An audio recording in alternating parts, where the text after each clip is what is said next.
Aming Diyos, maraming salamat po. Muli naming nasapit ang sandali ng aming pagsamba. Maraming salamat po na sa aming kalagayan ay patuloy naming na isasagawa ang ganito naming mga pagsamba. Salamat po, hindi mo kami pinababayaan sa maraming mga pagsubok. Ikaw ang laging umaalalay sa amin. Sa aming mga panalangin, dinirinig mo kami, Ama. Ikaw ang Diyos namin na lagi naming kanlungan. Ang aming matibay na poong, ang aming sanggalang. Purihin ka, Ama. Sambahin ang banal mong pangalan. Salamat po. Napakaraming bagay sa buhay na ito ang ginawa mo para sa aming ikabubuti. Sa kabila po ng aming mga pinagdaraanan, lalo naming napatunayan ang iyong pagmamahal. Lalong binatbat mo kami ng iyong mga patotoo. Lalong napuno kami ng mga karanasan. Salamat po sa biyaya ng kahalalang ipinagkaloob mo sa amin. Tanggapin mo kaming lahat. Mga anak mo ngayon ay nagkakatipon. Saan man dako ng mundo naroon. Pinag-iisa namin ang aming mga puso't damdamin sa pagbibigay luwalhati sa iyo. Tanggapin mo po kaming lahat. Maawa kang pagpalain ka. Panginoong Hesus, ipamagitan mo po kami sa Ama. Salamat po kapag alalay mo sa amin araw-araw. Salamat sa mga biyaya sa buhay namin.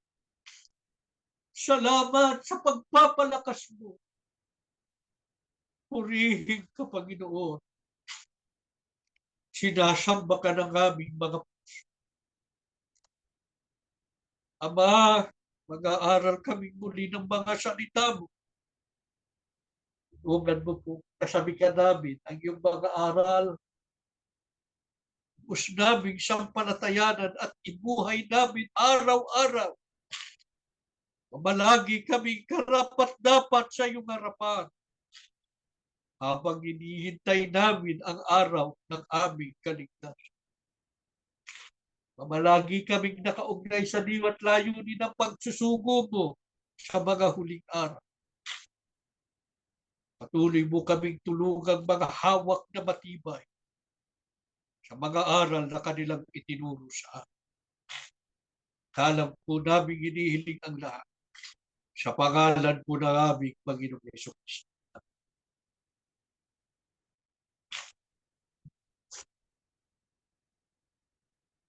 Mahal na kapatid, bukas po, Disyembre 25 ay pagdiriwang ng mga tao sa sanlibutan. Ang kapanganakan daw ng Panginoong Hesus.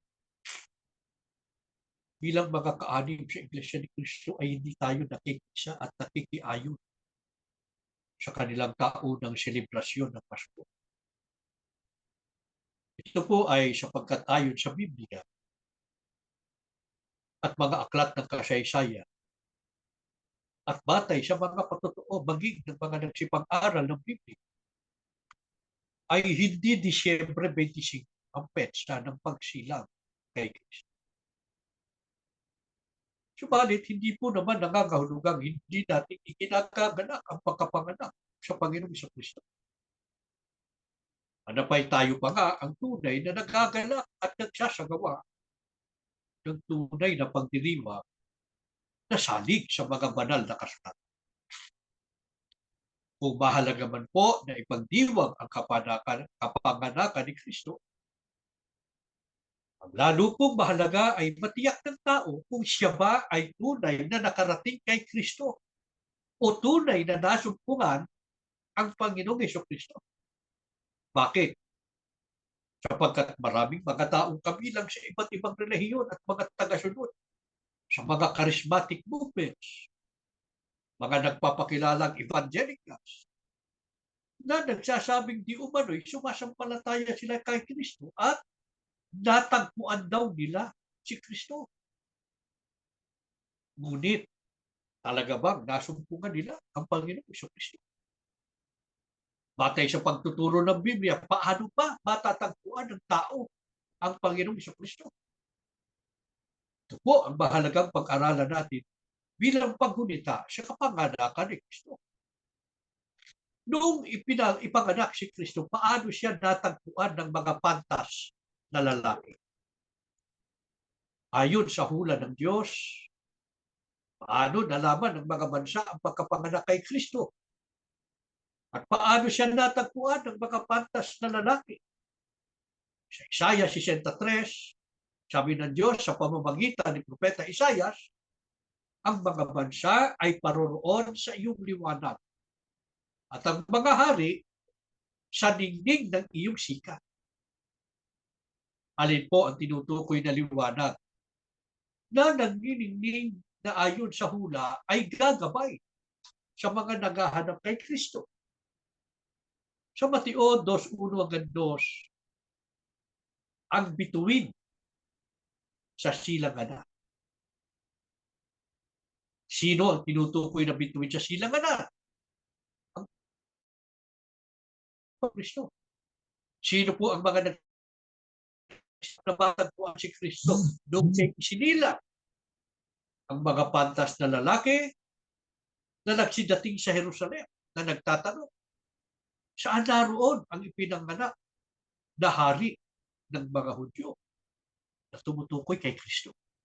Paano po nila nalaman na isinilang si Jesus? Ang sabi nila, sapagkat aming nakita ang kanyang bituin sa silanganan. Napansin ko, aming nakita ang kanyang bituin sa silanganan. At naparito kami upang siya isang. Ano po itong mga pangyayari? Ito ang katuparan ng hula ni Isaias. Binasa kanina sa unang talata, ang mga bansa ay paroroon sa iyong liwanag at ang mga hari sa ningning ng iyong sikat. Ang bituin ay siyang liwanag na binabanggit sa hula, na tumutukoy naman kay Kristo. Bakit po nagtanong ang mga pantas na lalaki kay Herodes tungkol kay Kristo? Sapagkat ang liwanag ng bituin na gumagabay sa kanila ay naglaho sa kanilang paningin. Kaya sila ay naligaw. Ano po ang mahalagang maunawaan natin sa puntong ito? Ang sino mang naghahanap kay Kristo ay tiyak na maliligaw lamang kung walang liwanag ng bituin na gagabay sa Kanya. Paano nalaman ng mga pantas na lalaki ang eksaktong dako sa Bethlehem na doon nila matatagpuan ang Panginoong Kristo? Sa Mateo 2:9, Gadis, muling lumitaw ang bituin at muli silang ginabayan.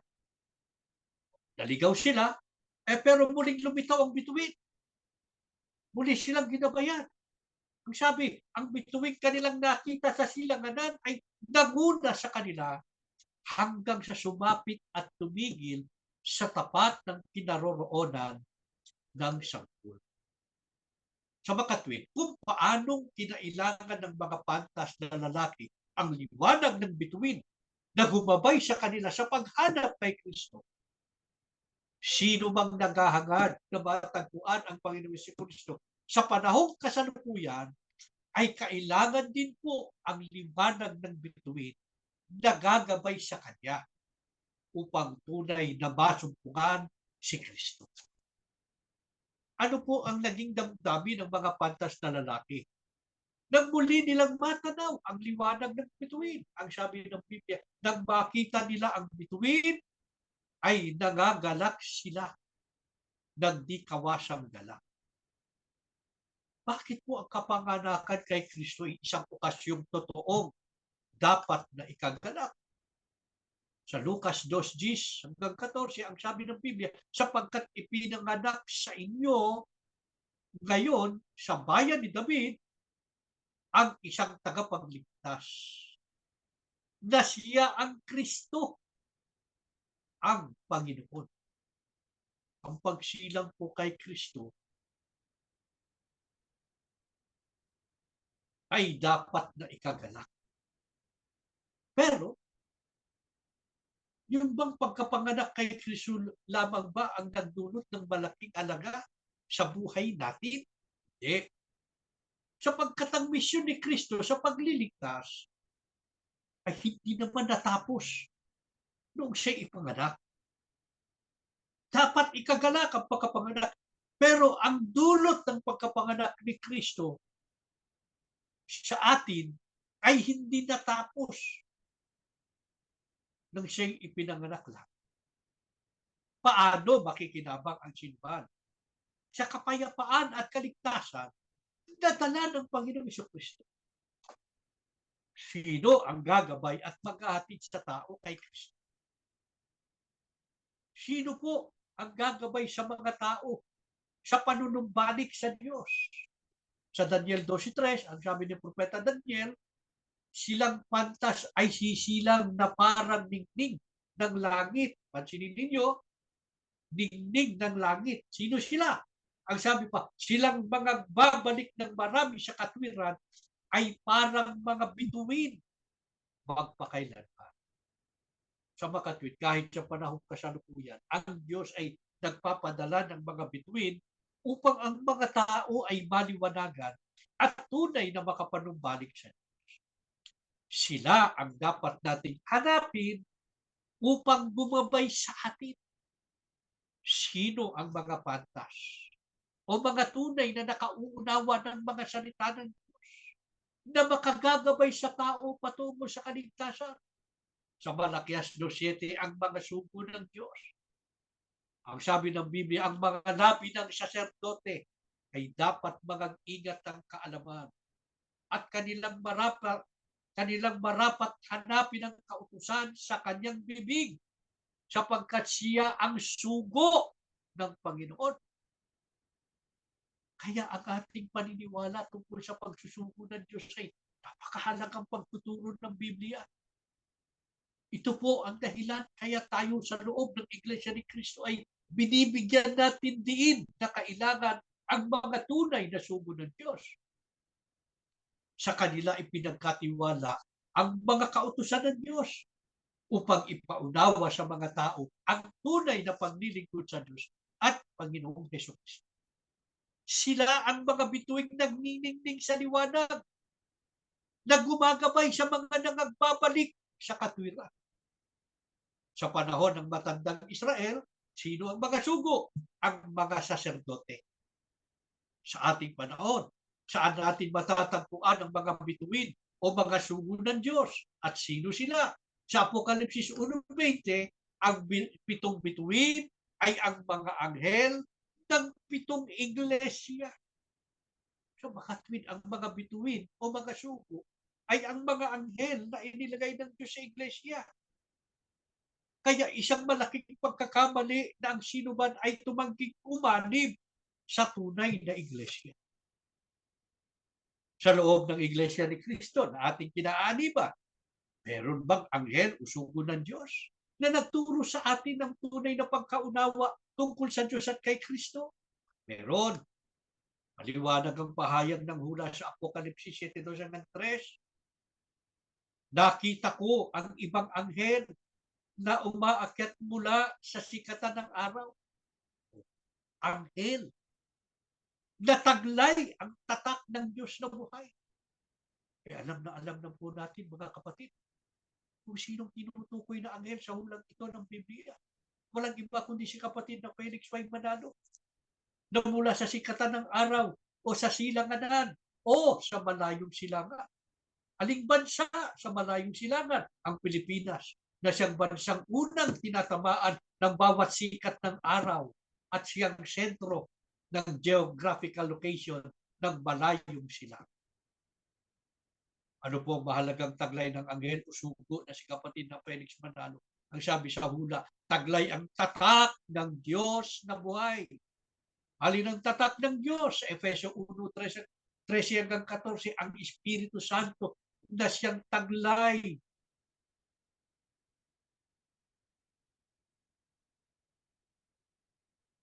ng kapatid na Felix Manalo. Ang sabi sa hula, ito ang pagkakaiba ng anghel o sugo ng Diyos kaysa ibang mga tagapangaral daw. Ang sugo ng Diyos may taglay na Espiritu Santo. Hindi naman taglay ng iba. Kaya sa hula ni Propeta Daniel, sila'y maningning ng mga bituin na liwanag na gumagabay sa mga nagbabalik loob sa Diyos. Na makatwid, si kapatid na Felix Manalo ay isinugo ng Diyos upang magsilbing bituin o liwanag na gumagabay sa mga tao upang matagpuan ang Panginoong Jesucristo at maging mga tunay na alipin o lingkod ng Diyos. Sa ating panahon, ano ang ating pagkakaiba sa mga taong kabilang sa iba't ibang relihiyon at mga pangkati ng pananampalataya? Bilang mga tunay na kaanib sa Iglesia ni Cristo, tunay at totoong natagpuan natin si Kristo. At ang tamang daan patungo sa kaligtasan sa pamamagitan ng sugo na si kapatid na Manalo. Ang maliwanag na bituin na isinugo ng Diyos sa mga huling araw. At pagkatapos ay itinaguyod ng kapatid na Eranio Manalo. Kaya, mga kapatid, ang tunay na nagdiriwang ng kapanganakan ni Kristo ay hindi ang mga nagsasabit ng mga Christmas lantern o hugis bituin na dekorasyon na popular na ginagamit sa tuwing sumasapit ang kanilang Yuletide season, kundi ang mga kaanib sa Iglesia ni Kristo na nagagalak na ibinubuhay ang mga aral ni Kristo. Tayo ang tunay na nagdiring ng kapanganakan ni Kristo. Ibinubuhay natin ang mga aral ni Kristo araw-araw. Ito ang tanging paraan upang matamo ng tawang kaligtasan na dala ng Panginoong Jesucristo nung siya'y isinilang. Sa kabilang dako, ano katunayan ang mga taong kabilang sa iba't ibang relihiyon na wala namang kinikilalang sugo o anghel, walang bituing gumagabay sa kanila, ay hindi nila tunay na natagpuan si Kristo. Ano ang katunayan? Ayon sa Biblia, sa ano itinulad ang mga tagapangaral daw, ngunit hindi naman isinugo ng Diyos. Sa Judas Tadeo 1:13, ang sabi ng Biblia, ang mga bituing gala na siyang pinaglalaanan ng pusikit na kadiliman magpakailanman. Napansin ba ninyo, mga kapatid? Ang mga bulaang tagapangaral ay tinatawag ding mga bituin. Pero anong uring bituin? Mga bituing gala.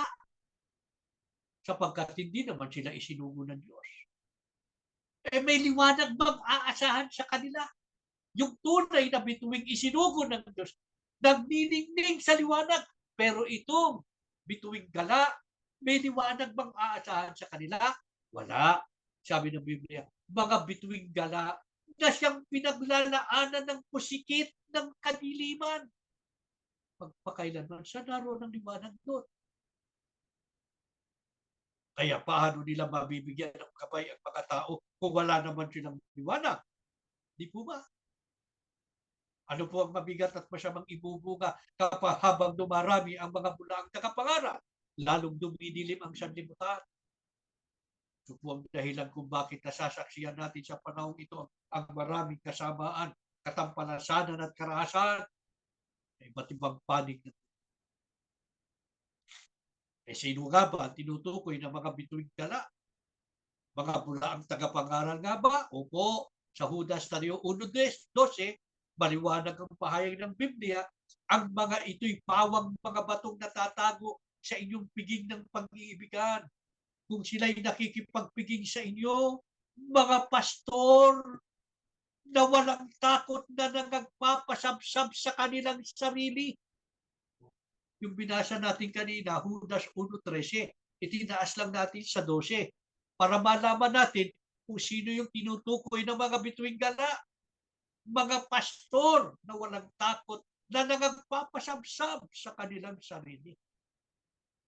Ang tunay na pastor o tagapangaral ay pinakakain ng mga tao ng tunay na mga salita ng Diyos.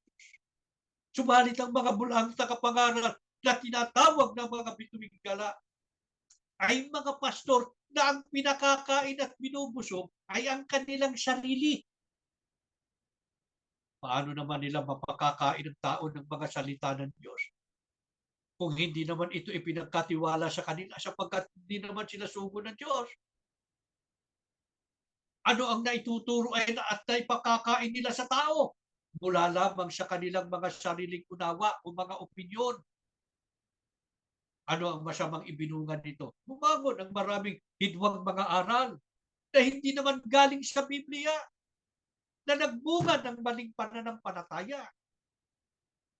Isipin ninyo, yung maraming mga aral na ngayon ay itinataguyod ng maraming mga tao na wala naman sa Biblia, gaya ng mga pagmimisa, pagkukumpisan, tungkol sa purgatorio, pagdiriwang ng Pasko, pagsasabit ng mga lantern, at marami pang iba. Habang nilulukuban ng kadiliman ng kasalukuyang daigdig, ano ang ating pakinabang mula sa bituin o sugo na ipinadala ng Diyos para sa atin ayon sa pahayag ng Diyos sa hula, Isaiah 61:3. Hahayaan niyang ang ilaw ay lumuwanag na may kalwalatian sa pamamagitan ng pagsusugo niya na inihalin tulad sa bituin. Anong ibubunga nito sa sangkatauhan? Ang sabi, ang mga bansa ay paroroon sa iyong liwanag. Sa makatwid sa pamamagitan ng pagsusugo ng Diyos ay maraming mga tao mula sa iba't ibang bansa o lahi ng tao ay madadala sa liwanag. Natupad ba ito sa Iglesia ni Cristo na ating kinaaniban? Na naging bunga ng gawain ng bituin o sugo ng Diyos? Opo. Ano katunayang ang Iglesia ni Cristo ay nasa liwanag?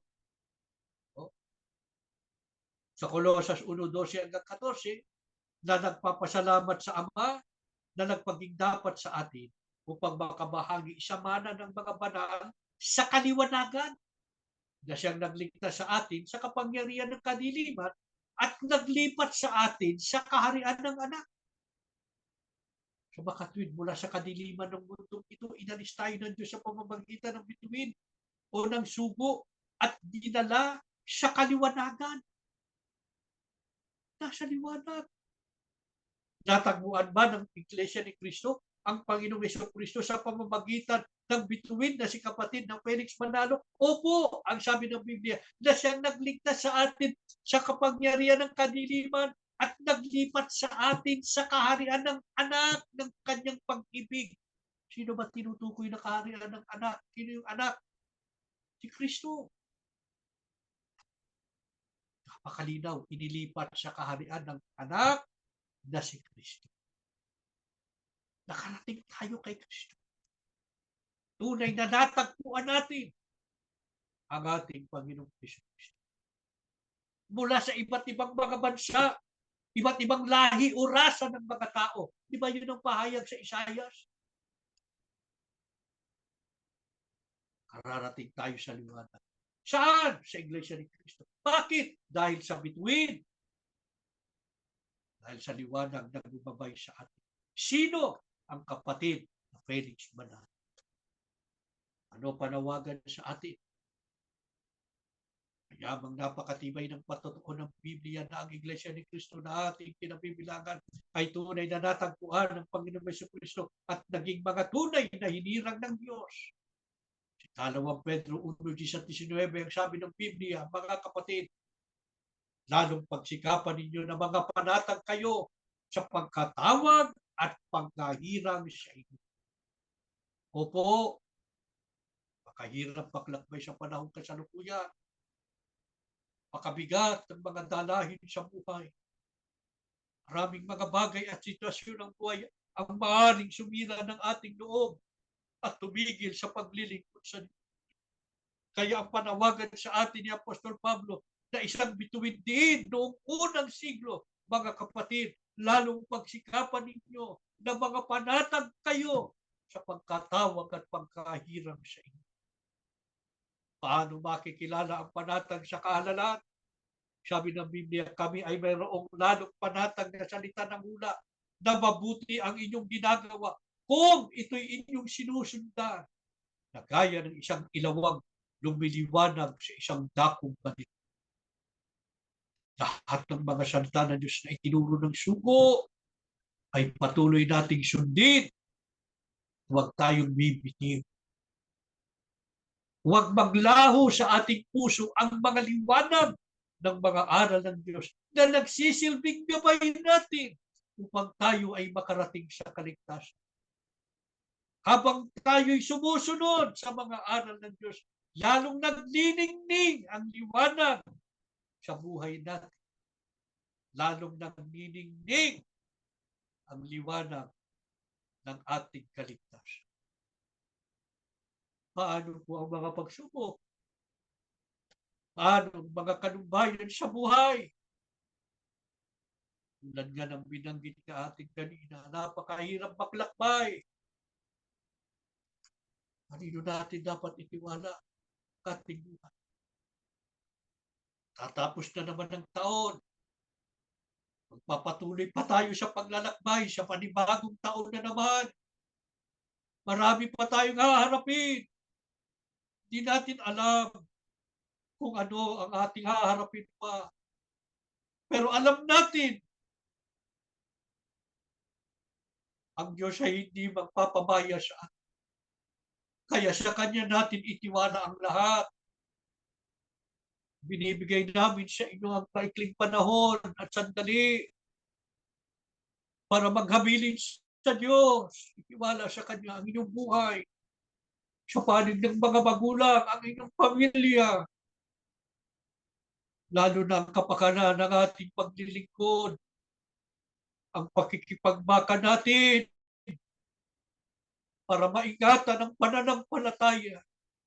Sabihin na po ninyo sa Diyos ang inyong pangangailangan. Idulog ninyo sa Kanya ang inyong mga suliranin. Alam natin at lubos nating sinasampalatayanan, narito siya sa ating pagsamba. Kanina pa sa pagsisimula natin, isinugo na niya ang kanyang banal na espiritu para tayo muling pagpalain at palakasin. Maghabilin tayo ng ating buhay sa Kanya. Ano ang dapat nating hilingin sa Kanya sa ating pagsamba ngayon? Habang binabasa ko po ang mga talatang ito, sapagkat itong mga talatang ito'y isang panalangin. Hindi na po ako magpapaliwanag. Katapos ng aking pagbasa, ay tuloy na tayo sa ating mga panalangin. Ang aming pakisuyo habang binabasa ang mga talatang ito, ay isipin ninyo na kayo ang nagsasalita nito sa Ama. Damahin po natin sa puso natin ang bawat titik ng mga panalangin ito. Maawa ka sa akin, O Panginoon, sapagkat ako'y nasa kahirapan. Ang aking mata ay namumugto sa kapanglawan.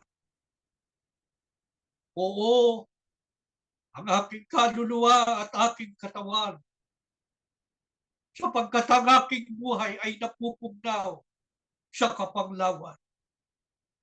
At ang aking mga taon ay sa pagbubuntong hininga. Ang aking lakas ay nanglulupaypay at ang aking mga buto ay nangangato. Ngunit tumiwala ako sa iyo, Panginoon. Aking sinabi, ikaw ang aking Diyos. Ang aking mga kapanahunan ay nasa iyong kamay. Iligtas mo ako sa kamay ng aking mga kaaway at sa mga nagsisiusig sa akin. Iyong pasilangin ang iyong mukha sa iyong lingkod. Iligtas mo ako ng iyong kagandahang loob. Tumayo kayo, mga kapatid. Ama, narito na ang iyong mga anak. Narinig mong maikling panalangin na aming sinipi sa Biblia. Panalangin ito ng lingkod mong noon ay nagdanas ng matinding pagsubok.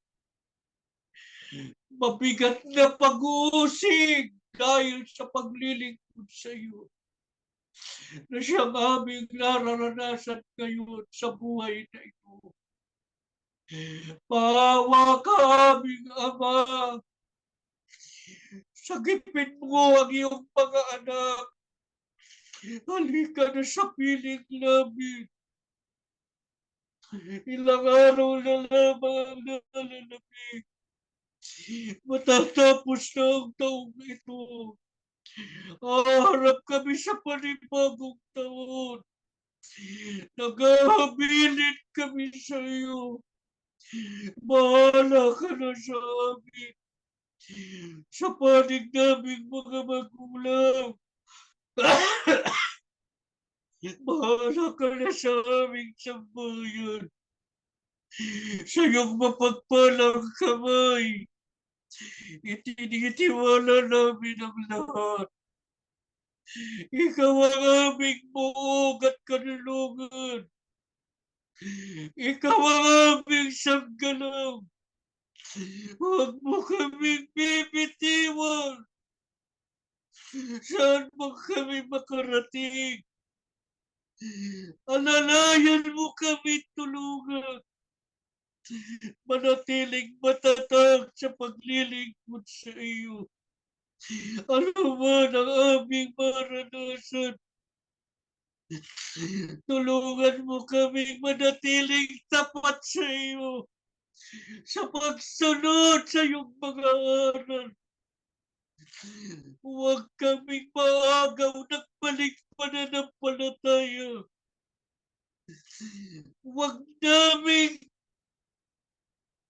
lalabagin ang anumang mga aral mo.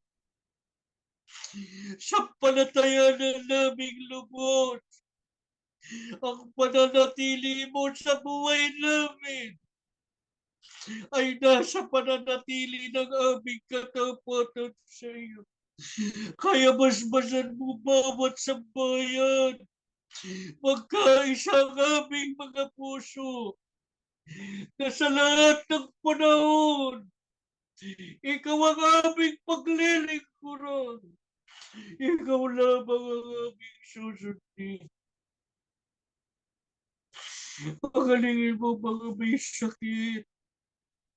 Kung mayroong nasa pagkabutan, ibangon mo sa manig ng karamdaman. Alalayan mo ang mga mahihina. Lingapin mo ang mga walang kaya. Kahabagan mo po kaming lahat. Makarating kami sa hangganan ng paglalakbay. Matyaga namin hintayin ang araw ng pagsasaayos ng lahat ng bagay sa iglesia. Buong pananalig namin hintayin ang araw ng aming kaligtasan. Panginoong Yesus, ipamagitan mo po kami sa Ama. Maawa ka, Panginoon, alalayan mo kami araw-araw sa dako paroon ng aming paglalakbay. Mamalaging ikaw ang aming kasama.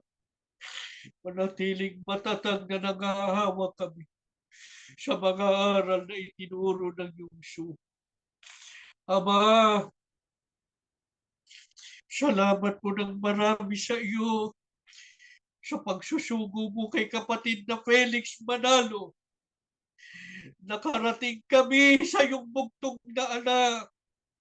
Nagkaroon kami ng pagkaunawa sa paglilingkod sa iyo. Nagkaroon kami ng matibay na pag-asa sa kaligtasan. Huwag mong babawiin sa amin ito. Pamalagi po kaming lahat matatag sa aming kahalalan. Basbasan mo ang naiwang pamilya ng kapatid na Eradio Manalo. Sampu ng lahat ng mga anak mong pinag-uusig. Mga nagtitiis hanggang ngayon sa bilangguan. Ang mga nagsipangalat kung saan-saan napadpad. Ikaw ang nakababatid ng kanilang kalagayan. Bahala ka na po sa kanilang lahat. Lagi mo silang hawakang mahigpit. Patuloy mong ipagkaloob ang kanilang pangangailangan. Manatiling nagkakaisa po kaming lahat sa aming mga paglilingkod sa iyo. Pagalang po namin inihiling ang lahat sa pangalan po ng aming Panginoong Yesus. Amen. Tatapos na tayo mga kapatid. Gandang araw.